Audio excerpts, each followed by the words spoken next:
Hey, it's Mark. If you feel like you were wrongfully banned from Tinder, let's say maybe you were streaking across a football field in a flesh-colored bodysuit, and Tinder thought it was a nude photo, so they banned you.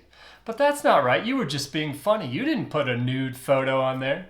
Here's a way that you can get unbanned from Tinder. So there's a few options. You go to your profile on here, and you're going to have to scroll way down. There's all sorts of other settings. So you scroll down to this one that says help and support. You click on help and support, and then you could just put the word banned in here.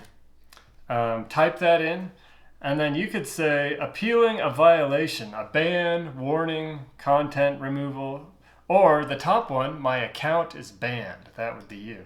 You click on that. It says here in the description that if you are banned, you'll get an email with a direct link to appeal that. Another more direct way you can do it is go on to help.tinder.com to this URL you can see up top on the screen here, and then click the first one, trouble with account login, and then another option will pop up and you click my account was banned. So this one, it'll give you a guide, all their community guidelines, things to avoid like streaking in a flesh-colored bodysuit. That might flag the AI, I don't know.